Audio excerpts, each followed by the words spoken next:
My name is Arthur Schmidt. I am, I've never called her Estella, but Grandma Schmidt's grandson, one of 34, I believe, grandchildren that she had.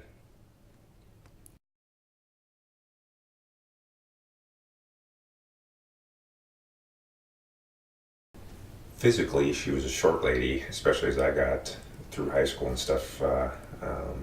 She wasn't all that tall. Always had, in my mind, white hair. Um, Always, when we'd go see her when she was in Tioga, always gave hugs to all the grandchildren.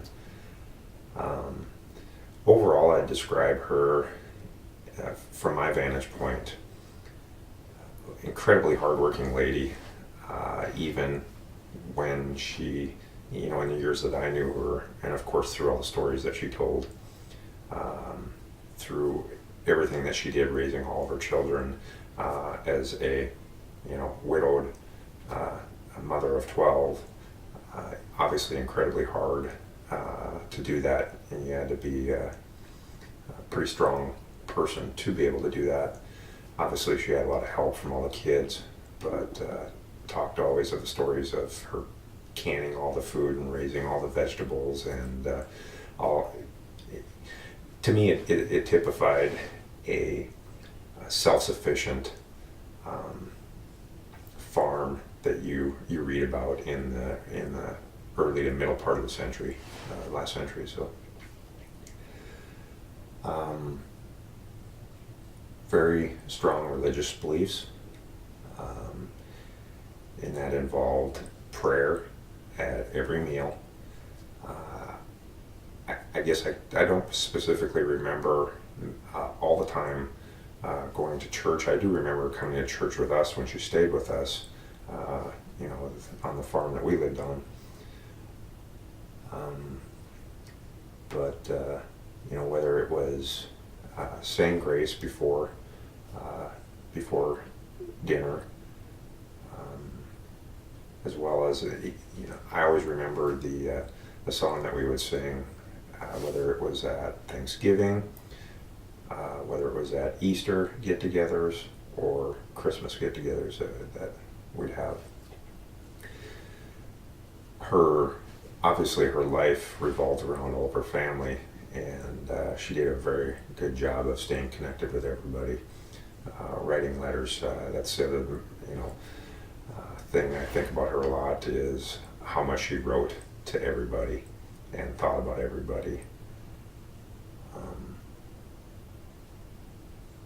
Just in that day and age, it was communicating a lot, and some of it was by hand, but the majority of it was by typewriter, which she never had any formal training, to my knowledge, of typewriter, and you can tell when you read some of her typings. There's no such thing in her mind as a margin, because it would run off to the end of the typewriter, and she'd realize it and then have to start over at the next line, which is kind of funny. It's fun to look at some of those things. What else to describe about Grandma Schmidt?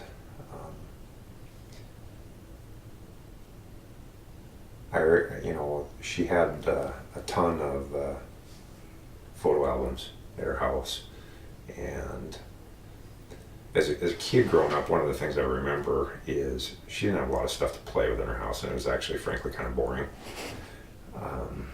So you had to figure out something to do if you were going to go outside and play.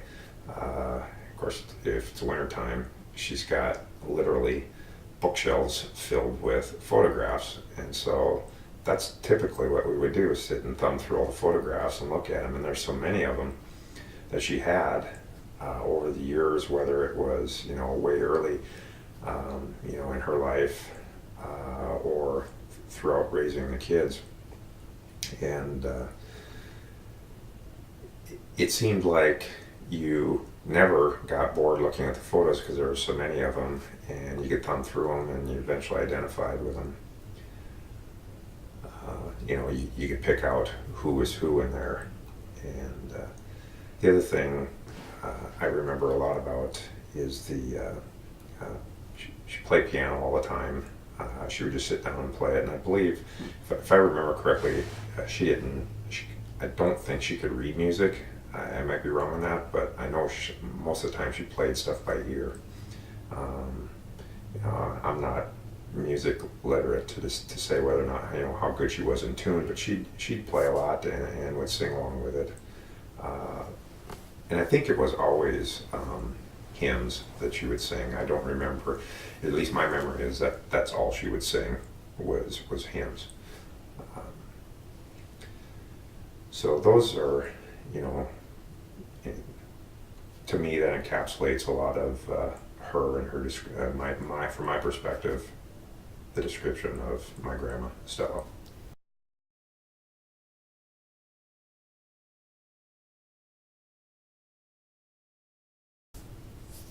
The yeah, and it's always hard when you look at a first memory, because you remember if the fragments and pieces of it. I would have to say my first memory of her was as kids, Anita and I out in Eastern Washington, where I was born and raised for the first 6 years. And I don't know what town we were at, where we were living at the time. I remember she had come to watch us for, I don't know, it could have been a day, it could have been a week, I don't remember. And and again, it probably had to have been maybe like, I was maybe 2, so like we're calling like 1969, 1970. I remember her, she had these cat eye glasses, which I guess people wore back then. You look at them now, you're like, wow. And then that goes for everybody who was wearing them. Anyway, I remember her and picture, her in those glasses. And growing up as a kid, I thought people looked mean wearing those glasses. She certainly wasn't. So that's a memory I have, and I do remember her.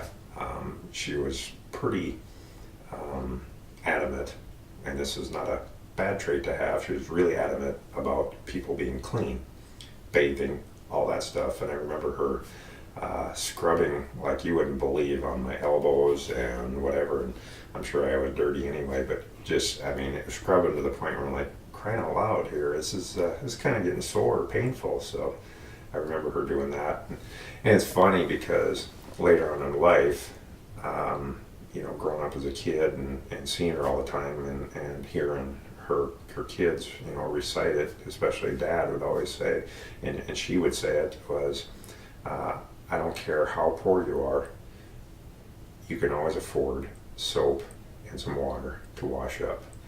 And again, I might have complained about it then, but it's a great trait to have. So that's kind of my first memory. And like I said, it's bits and pieces. So.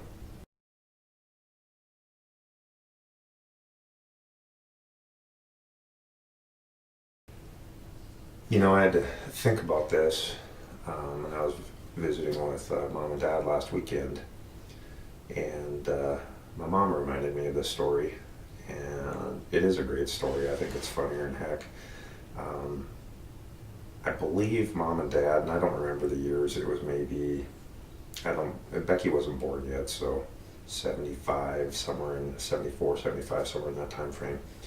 We were out in the farm north of Williston, and I think this is the time where Mom and Dad had taken a vacation to go to Denver, and Grandma Schmidt stayed with us and at the North Farm.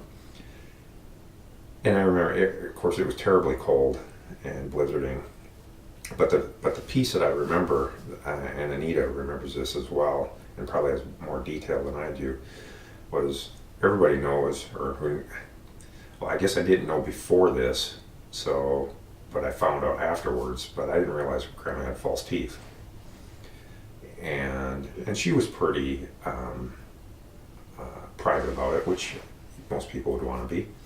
And the only reason I found out about it was we had gotten up we were sitting in the living room, and she'd gotten up and going into the kitchen, I think, and she come back and she asked Anita and I if we knew where her teeth were.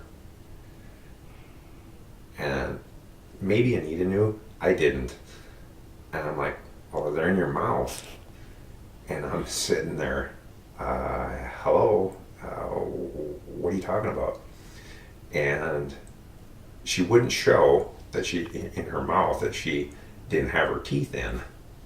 And she says, well, I have false teeth, and my teeth, I lost, I don't know if it was the top or the bottom, and she lost them. And so here's Anita and I and her digging around the house looking for her teeth, and we eventually found them. They were in, of course, where everything hides is in one of the seat cushions on the couch. And I don't remember who found them, but they looked at them and they're like, wow. At that point, she showed us what they looked like, and if I remember right, she showed us what her gums looked like without the false teeth in there. So from then on out, I always paid attention, way back in the day on TV, these advertisements for Polygrip, for your dentures or your false teeth. But yeah, that's probably to me one of the favorite stories. Thanks to my mom for reminding me of that story. But yeah, you forget about things like that. But yeah, that was a good one.